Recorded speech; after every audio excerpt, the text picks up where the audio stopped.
그러나 너희 사랑하는 자들아, 너희의 지극히 거룩한 믿음 위에 너희 자신을 세우고 성령 안에서 기도하며 하나님의 사랑 안에서 너희 자신을 지켜 영원한 생명에 이르기까지 우리 주 예수 그리스도의 자비를 기다리라. 오늘 강로드릴 말씀의 제목은 믿음의 집이 세워지기 위해서라는 제목으로 말씀드리겠습니다. 하나님께서는 그분의 자녀들에게 서 있으라는 말씀을 많이 하셨습니다.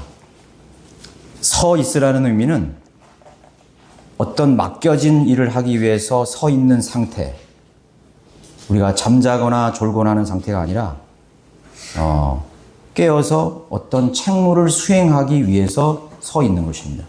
또 한 가지 선다는 의미는 어떤 상대와의 겨루기 위해서, 어떤 상대와 겨루기 위해서, 어떤 싸움이나 전쟁을 위해서 굳게 서 있으라는 의미로 이 성경은 서 있으라고 많이 말하고 있습니다.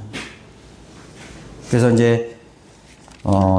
데살로니가후서 2장 15절에는 그러므로 형제들아 굳게 서서 말로나 우리의 편지로나 너희가 배운 바 전통을 지키라 이렇게 말씀하고 있습니다. 히브리서 10장 11절에는 제사장마다 매일 서서 섬겼다고 말하고 있습니다. 제사장이 섬기는 건 서서 뭔 책무를 수행하는 것이죠. 두 번째는 히브리서 12장 4절에 너희가 죄와 맞서서 섬기며 싸우기 위해서 우리가 맞서야 되는 거죠. 빌립보서 1장 27절에는 너희가 한 영 안에 굳게 서서 한 마음으로 복음의 믿음을 위하여 함께 싸우라. 한 영 안에 굳게 서서 싸우라. 에베소서 6장 14절에는 그러므로 서서 진리로 너의 허리띠를 두르고 의의 흉비를 붙이라. 우리가 전신 갑옷을 우리가 입고 서서 누군가와 겨루기 위해서 싸우기 위해서 선 거죠. 바로 마귀와 어둠의 권세들과의 그런 싸움입니다. 서 있어야 됩니다. 이 유다서의 저자는 야고보의 형제 유다였죠. 야고보 형제 유다의 입을 통해서 성령께서는 우리가 어떤 기초 위에 자신을 세워야 하는지를 잘 알려주고 있습니다. 무엇 위에? 지극히 거룩한 믿음 위에 너희 자신을 세우라. 여기서 세우라는 또 다른 의미는 건물을 지어가는 그런 과정을 포함하고 있습니다. 그래서 그리스도인 개개인이 하나님의 집으로 세워져 가는 과정으로서 나라는 존재, 너희 자신을 세우라고 했습니다. 너희 자신 한 사람 한 사람이 그 지극히 거룩한 믿음 위에 세우라고 그렇게 명령하고 있는 것이죠. 또 우리의 삶, 우리의 생애 전체를 세워가는 겁니다. 내가 거기에서 세워서 지어져 가고 또 내 생애 과정 속에서 지어져 가는 것입니다. 어디에서? 지극히 거룩한 믿음 위에서. 그래서 나를 세우려고 하시는 분의 목적을 위한 과정이 있는 것이죠. 그 목적과 같이 적합한 건축물이 될 수 있도록 지극히 거룩한 믿음이라는 그런 기초가 필요하다는 사실을 알려주고 있습니다. 그래서 나라는 어떤 존재 아니면 내 인생이라는 그런 과정을 보면은 그런 어떤 골격을 보면은 일차적으로 나의 존재죠. 나의 존재는 몸과 혼과 영이라는 그런 골격으로 되어 있지 않나요? 삼위일체로 만들어진 것입니다. 그분 하나님의 형상대로 지은 거예요. 하나님의 형상대로 만드신 것입니다. 여러분, 우주 만물을 설계하신 분은 하나님이시죠?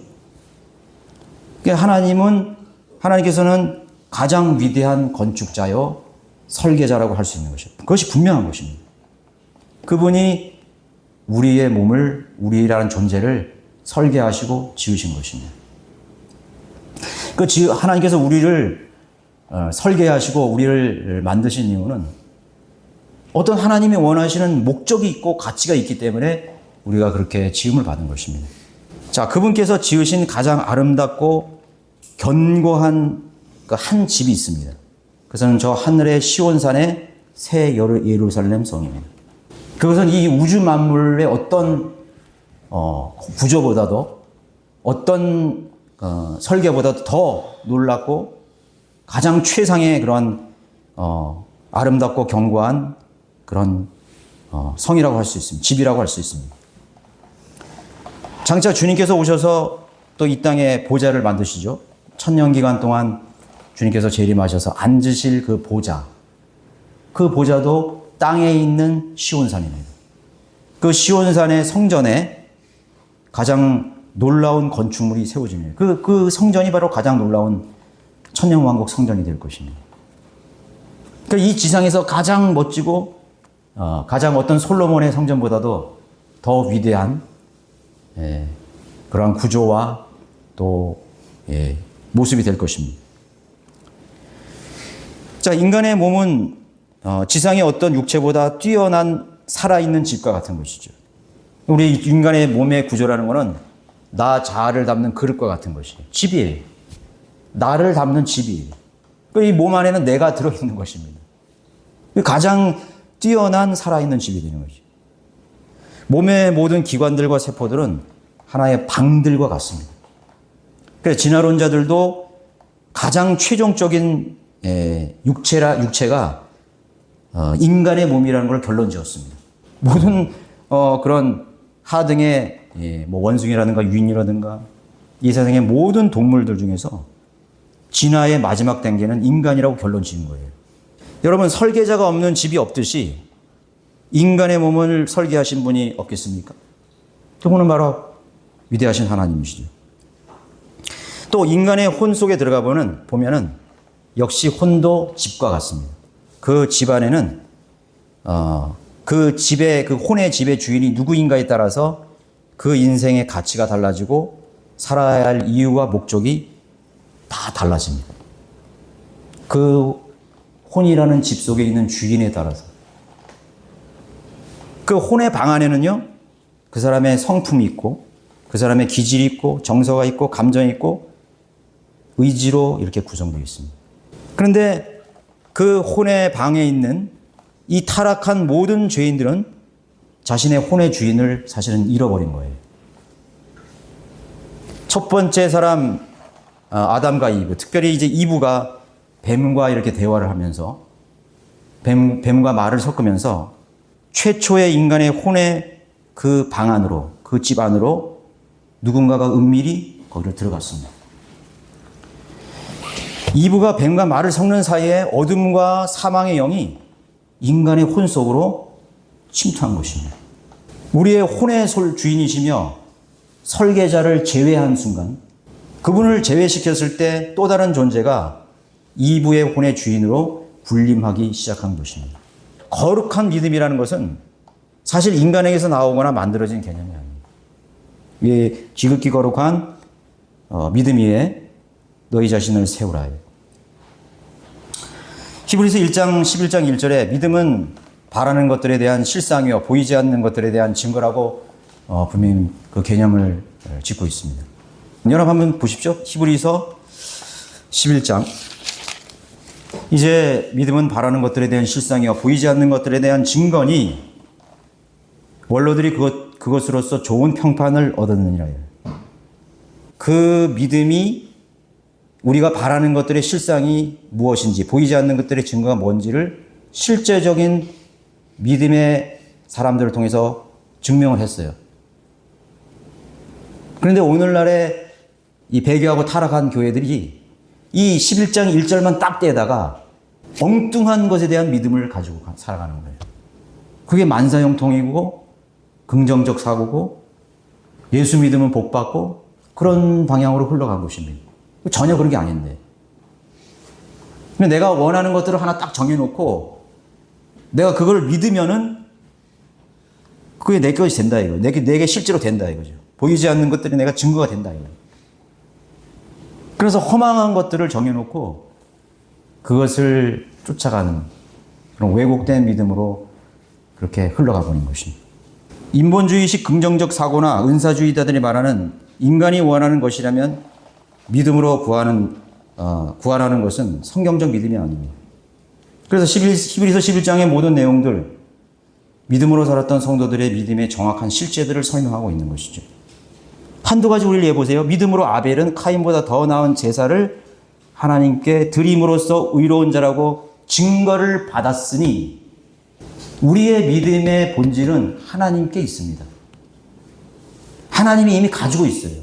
하나님의 언약과 약속 속에 우리가 바라는 믿음의 증거도 있는 거예요. 그 어떤 증거예요?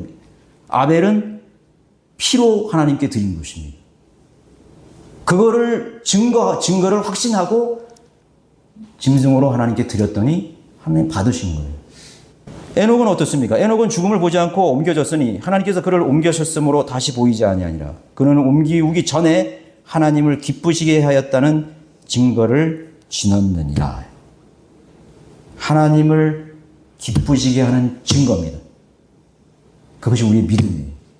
하나님을 기쁘시게 하는 것들이 어떤 것인지 성경에 다 제시되어 있습니다. 그것을 붙잡아야 됩니다. 그것을 확신해야 됩니다. 그리고 그것을 추구하고 그것을 신뢰하고 순종하고 실천하는 것. 그게 믿음이에요. 여기 지금 계속 다 나와 있어요. 여러분들이 한번 집에 가셔서 나중에 보십시오. 우리의 믿음이 어떤 거예요? 우리가 바라는 것들에 대한 실상이 무엇이고 보이지 않는 것들의 증거가 무엇인가. 그 6절에서 이렇게 말씀하고 있죠.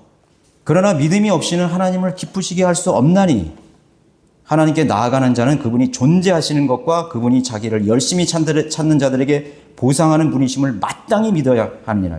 존재하시는 것, 살아계시다는 것, 그분을 열심히 찾는 자들에게 하나님 만나주시고 거기에 대한 보상을 해주시는 분이신가를 분명히 믿어야 하는 것. 그것이 우리가 바라는 증거고 또 실상이고 우리의 증거입니다.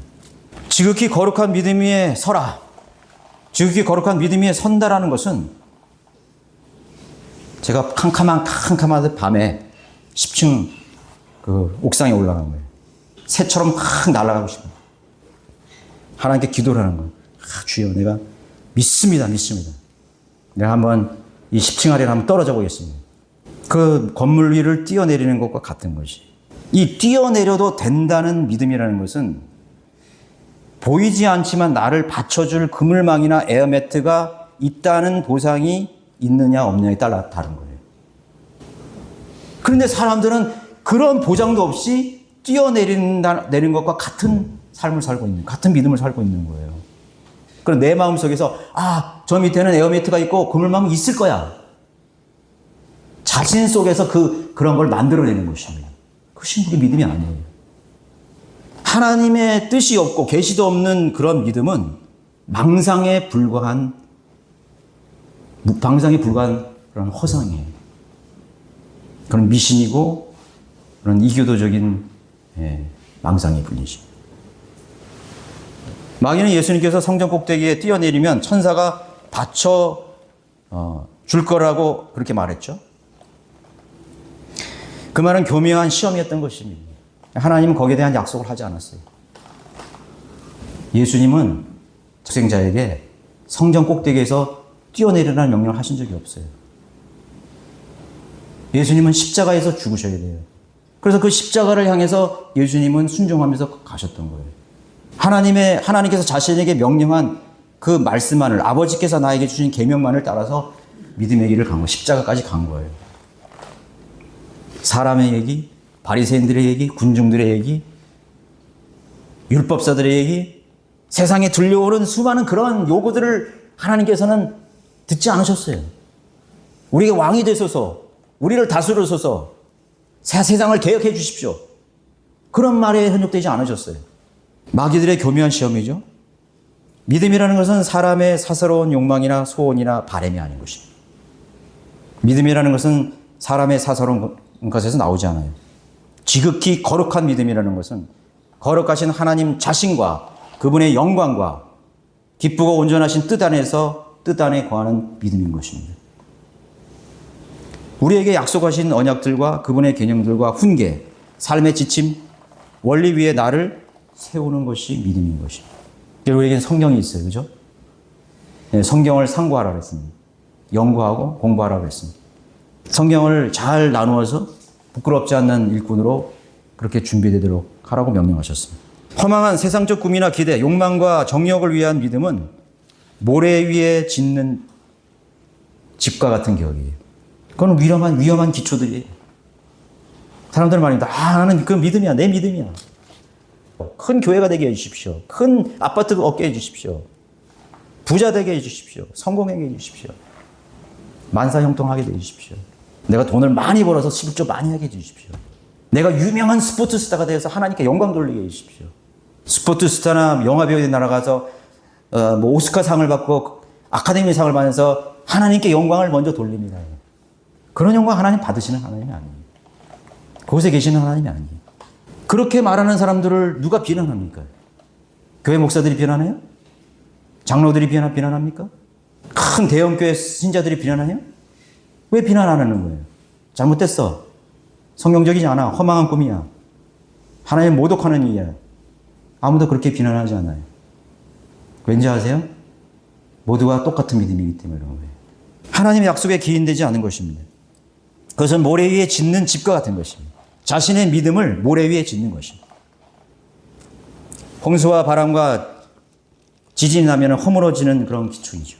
우리는 우리의 믿음은 예수 그리스도와 그분의 언약에 기초한 반석인 거죠. 반석. 실상과 증거란 그리스도께서 이미 보여주신 승리하는 삶입니다. 예수님께서 죄를 짓지 않으셨죠. 완벽한 인생을 사셨습니다. 아, 그분은 성육신하는 예수님이신가 그렇지? 아니에요. 예수님께서 죄와 유혹을, 죄와 세상의 시험과 고난을 이기시기 위해서 그가 육체로 계실 때에는 하나님을 온전하게 신뢰해야 된다는 것입니다. 심한 통곡과 눈물로 자기가 사는 날 동안 자신을 죽음에서 건지실 위대하신 하나님만을 신뢰하면서 살았다는 그 절박한 마음으로 예수님은 살았던 것입니다. 예수님께서는 죄를 지을 수 있는 모든 환경이 주어졌어요. 그걸 바라봤습니다. 그러나 그것을 이기기 위해서 예수님은 피나는 자기와의 싸움을 거친 것입니다. 그는 인간으로서, 인자로서 우리와 같이 유혹을 받을 수 있는 그런 몸을 가졌음에도 불구하고 그분은 그 죄와 자아와 싸우셨습니다. 그래서 우리는 예수님을 완전한 인간이라고 해요. 완전한 인자라고 해요. 완전한 하나님이시지만 완전한 인간이 있으셨어요. 그래서 그분은 모든 유혹과 시험을 이기셨기 때문에 우리를 이해하시는 것입니다.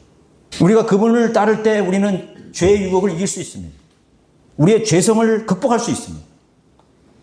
완벽하지는 않지만 우리는 승리할 수 있어요. 그분의 모범과 모델을 따르지 않기 때문에 실패하는 것입니다. 우리의 믿음을 그리스도가 승리하는 그 삶의 비결 속에 우리의 믿음을 두어야 되는데 우리 항상 그분께로 가지 않습니다. 그분이 우리의 지극히 거룩한 믿음의 기초가 되어야 되는 거예요. 죄와 자아와 세상을 이기는 능력에 대한 본을 보여주셨습니다. 그래서 우리의 믿음의 주이신 그리스도를 바라보라고 우리에게 명령하고 있는 것입니다. 그리스도를 바라봐라. 그리스도가 어떻게 사셨는지 바라보라. 그리스도께서 마귀의 시험 앞에 어떻게 대처하는지를 바라보라는 것입니다. 어떻게 그 정력을 이겼는지 바라보라는 것입니다. 어떻게 죄와 싸웠는지 바라보라는 것입니다. 자신을 대적하는 무리들을 어떻게 그들과 대했는지를 보시라는 것입니다. 벌벗고 굶주리고 방황하는 그런 죄인들을 어떻게 대하시는지 보라는 것입니다. 그것이 우리가 서 있어야 될 반석입니다. 그리고 사망을 정복하고 일으켜 주신 그 부활의 능력, 부활이 우리의 믿음에 바라는 것들의 실상이어 보이지 않는 완전한 증거가 되셨습니다. 그리고 하늘로 올라가시면서 영원한 생명의 증거가 바로 주님 그 그리스도 자신임을 신뢰하고 믿으라고 말씀하시고 있는 것입니다. 그렇다면 이 세상에서의 나의 육신적 삶은 어떤 기초 위에 무엇으로 세워져가는 것인지를 다시 한번 봐야 돼요. 그것이 우리의 혼에 대한 부분이었다면 우리의 육신에 대한, 우리 육체에 대한 부분은 어떤 것입니까? 물론 다 우리가 연결되는 부분이지만 우리 육신이 원하는 것들이 있죠. 부유하기를 원하고 명예를 원하고 어떤 것을 가지려고 하는 소유욕, 자신이 사회적인 위치에서 주목받고 유명해지려고 그러고 좀 근사한 최고의 삶을 사는 비결이 무엇인가? 항상 우리는 육신을 가진 인간은 그거를 노력하고 있는 거지. 직업을 갖는 이유도 그거예요. 학생들이 공부를 하는 이유도 그겁니다. 내가 어떻게 좀 더 윤택한 삶을 사는 것인가? 내가 어떻게 하면 덜 고생하고 살 것인가?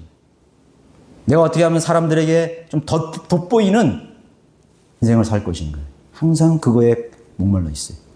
그것을 위해 삽니다. 인간관계와 성공하는 삶, 또 혈육들과의 관계가 있습니다. 생업에 관한 그런 직업들이 있죠.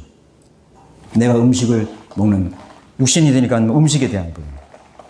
그리고 내가 즐기는 취미, 운동, 수많은 것들이 우리의 육신의 삶에 얽혀 있습니다.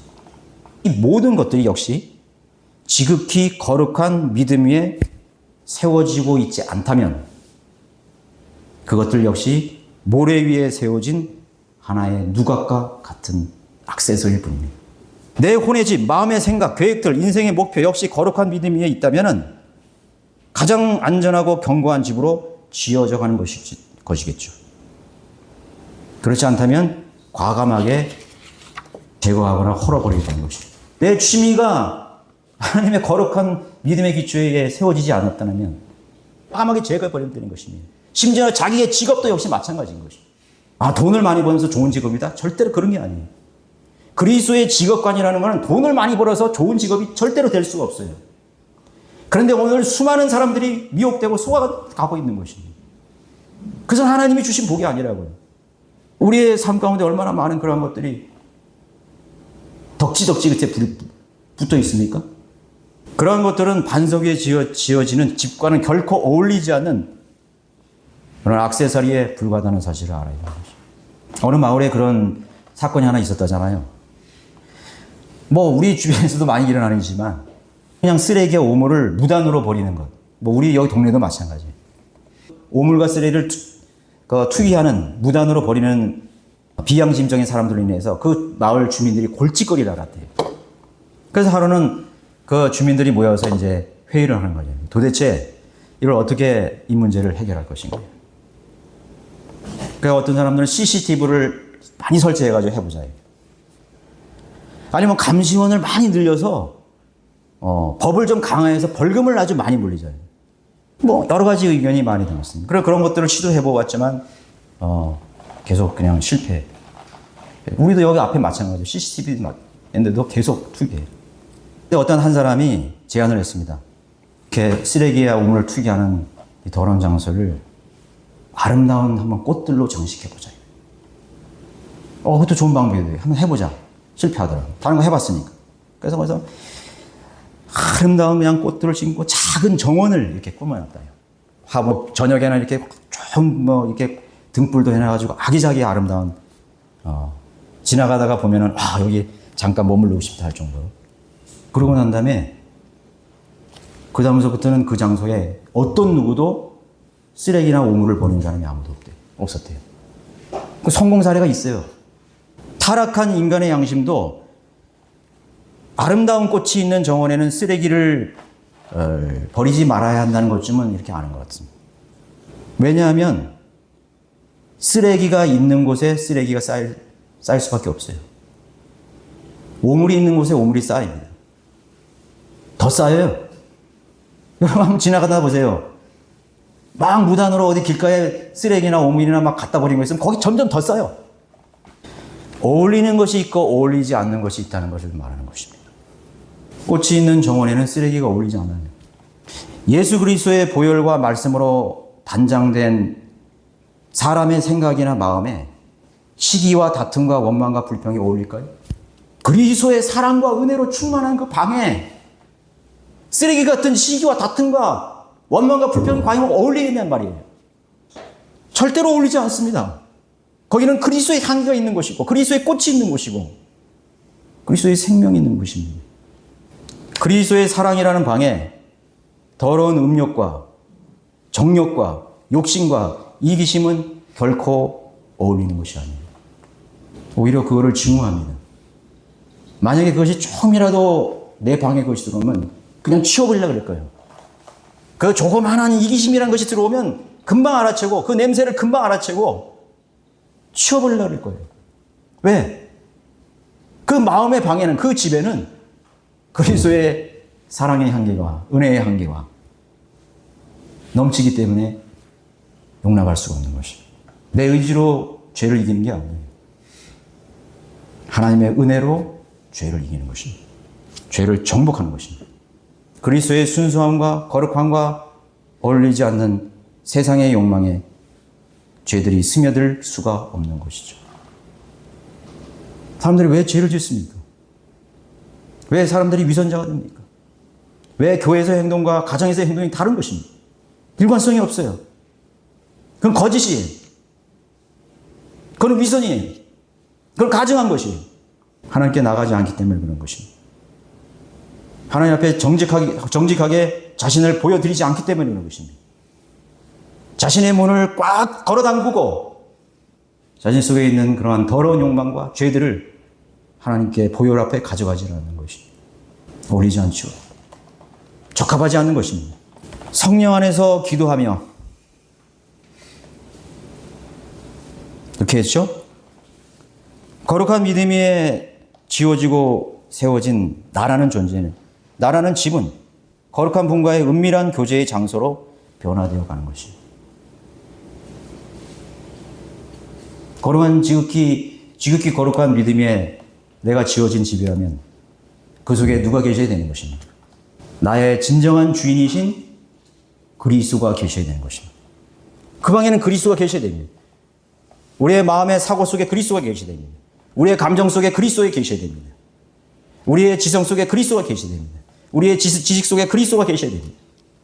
그분의 말씀과 그분의 은혜와 그분의 사랑과 그분의 용서하심과 그분의 책망이 있어야 되는 것입니다. 그분의 바르게 하심이 있어야 되는 것입니다. 성령께서는 우리를 그 속으로 인도하십니다. 진리의 영이신 그 위로자이신 성령님이 우리에게 보내주신 이유는 우리를 모든 진리로 우리를 인도하시는 것입니다. 그리스도께로 인도하시는 것입니다.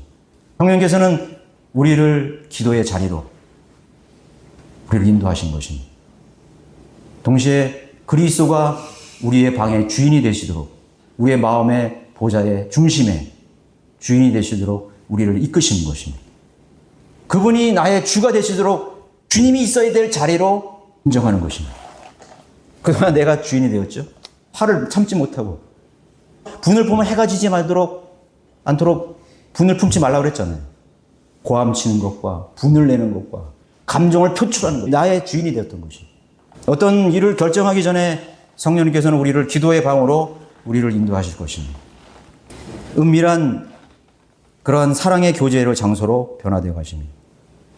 사랑하는 분과의 대화의 장소, 여러분들의 마음의 방은 기도의 장소가 되어야 되는 것이죠. 찬양의 장소가 되어야 되는 것이죠. 하나님의 말씀과 교제하는 장소가 되는 것이죠.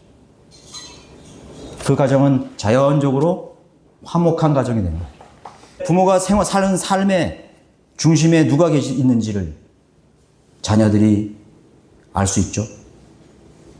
금방 알 수 있습니다. 우리 아버지와 우리 어머니 삶의 중심에는 그리스도가 계시는 거예요. 가자마자 소파에 두루 앉아서 TV 켜고 세상에 드라마나 보고 너제보난 잡지책이나 보고 세상에는 동호회나 쫓아다니고 취미생활이나 즐기고 무슨 스포츠 스타에 관심이 있고 금방 알아보는 거예요. 그럼 우리의 주인이 예수님이 아니라는 걸 보여주는 것입니다. 자녀들은 자기 방에 들어가지고 컴퓨터 게임이 시작되고 밤이 새도록 컴퓨터 게임하고 음란한 거 보고 교체 그 사람의 삶의 주인이 예수님이 될 수가 있는 것입니다. 교회에서 할렐루야 찬양한다고 해서 그것이 나의 주 나의 하나님이 되는 것이 아니에요. 지극히 거룩한 믿음 위에 너 자신을 지키고 그리고 성령 안에서 기도하는 삶. 그게 그리스도인의 삶입니다.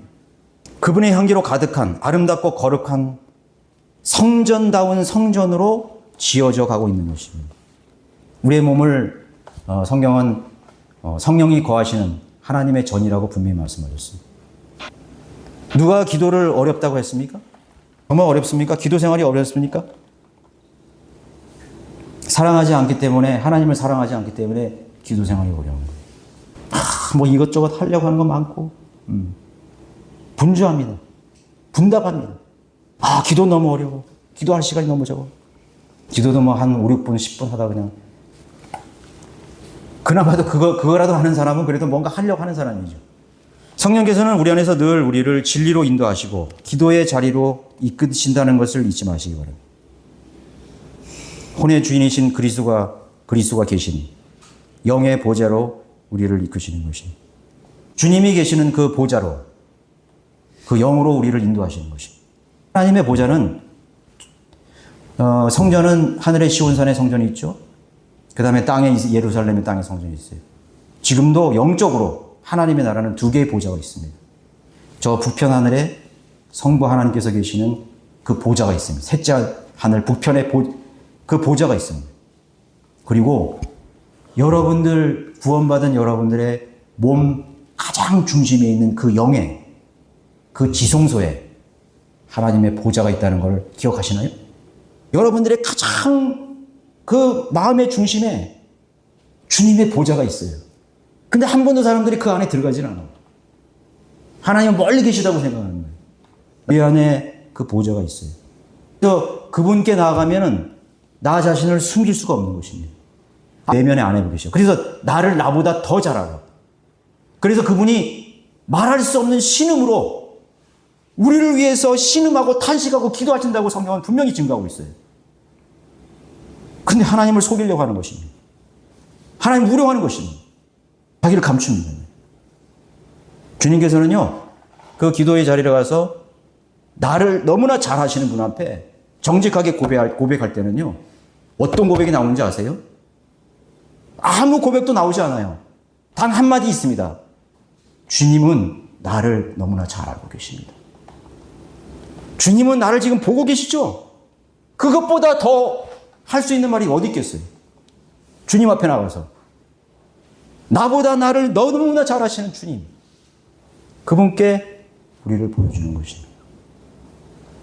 그게 성령님이 우리를 인도하시는 최종 단계입니다. 그리고 그 주님께 합당한 경배와 찬송과 영광을 돌려드리는 것입니다. 그 단계에서 우리의 기도가 상달되고 응답되는 것입니다. 그 갈보리의 십자가를 거쳐서 그 주님의 보좌 앞에 갔을 때 나의 모든 것을 보여드리고 그분과 나의 어떤 장애물도 없는 상태에서 하나님께 다가갔을 때, 아버지께 닿았을 때 나의 기도가 응답되고 경청되는 것입니다. 여러분, 어떨 때 가장 절실한 기도가 나올 거예요? 기도라는 것은요, 긴박성과 절실성입니다. 제가 한번 물어봤어요. 우리 그 직장 동료 중에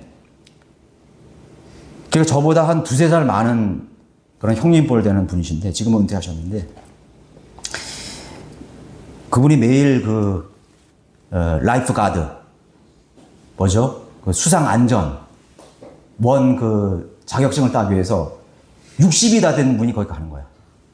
근데 거기 가니까 전부 팔팔한 그냥 20대 초반이래요, 전부 다. 뭐 힘이 왕성되지.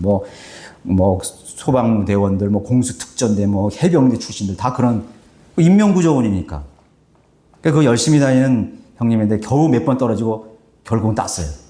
대단하죠? 그래서 그분한테 물어봤어요. 그 인명구조할 때 어떤 식으로 인명을 구조하나 이렇게 여러 가지 이제 물어봤어요. 근데 인명을 구조한다는 것은 그거는 거의 불가능하대요. 그래서 많은 장비와 인력이 투입되지 않으면 섣불리 바다나 강물에서 허우적대는 사람에게 접근을 할 수 없다는 거예요. 그래서 그 사람이 다 기진맥진하고 금방 몇 분 후면 죽을 수밖에 없는 그 상황에서 간다는 거예요. 그것도 뒤에서 헤엄쳐서 간다는 거지. 장비가 많이 될 경우에는 접근할 수 있는데. 왜 그러냐고 물어봤더니 이 물에 빠져 죽는 사람들은 괴력이 생긴다는 거예요. 괴력. 그래서 그 물에 빠진 사람이 뭔가를 한번 딱 잡으면은 놔주지를 않는데요. 여기 어깨를 잡던가, 팔을 잡던가, 머리를 잡으면은 절대로 안 놔준다는 거야. 그래서 섣불리 가다가 같이 소방대원도 갔다가 그냥 남은 구원하고 자기는 죽는 거야. 아무리 작은 여인이라도 괴력이 생긴다는. 그게 뭐죠? 절실성입니다. 내가 기도의 자리로 갈 수 있는 동기는요, 여러분, 이 세상의 현실을 보기 전에는 절대로 기도의 자리로 갈 수 없어요. 내가 할 수 있는 일이 여러분 몇 가지나 된다고 생각하세요? 그걸 봐야 되는 거예요. 내가 절대로 할 수 없는 일이라는 걸 봐야 되는 거야. 그 절실성을 알면은 옆에 매달릴 수밖에 없는 거예요. 예수님께서도 성육신한 하나님이셨지만 육신으로 계실 때는 많은 한계와 극복할 수 없는 그런 장애물을 본 거예요. 그래서 주 하나님께 나갔던 거예요. 기도했던 거예요. 여러분들이 이 세상에서 살면서 그것을 보셔야 돼요. 저는 사역할 때마다 항상 무기력해. 그 여리고성 앞에서 누구도 들어갈 수 없고 누구도 나올 수 없는 그 굳게 닫힌 여리고성의 문. 그것을 어떻게 난공불락 같은 요새를 어떻게 무너뜨리는 것이? 한 가지밖에 없지. 인간이 어리석게 여기는 미련한 것을 선택하는 것밖에 없죠. 그것이 기도예요. 그것이 기도라고요.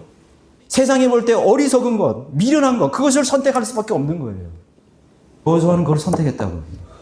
여러분 한번 생각해 보세요. 여리고성을 뱅뱅 돌다가 7번 돌다가 마지막 날에는 와 소리 지르라. 그것처럼 미련하고 우스꽝스럽고 괴상한 쇼가 어디 있어요. 그러나 그것을 선택했다고요. 우리의 믿음의 삶이라는 것이. 우리가 지극히 거룩한 믿음 위에서 너희는 서 있으라. 성령 안에서 기도하라. 시간이 없어서 다음 구절은 못하겠네요. 그리스도의 몸이 곧 성전이라는 것을 여러분 기억하십시오. 그리스도인의 아름다움이라는 것은 거룩함이라는 것은 몸 안에 감춰진 우리 주 예수 그리스도이십니다. 여러분들의 믿음을 어디 위에 여러분 자신을 세워가고 계신지요?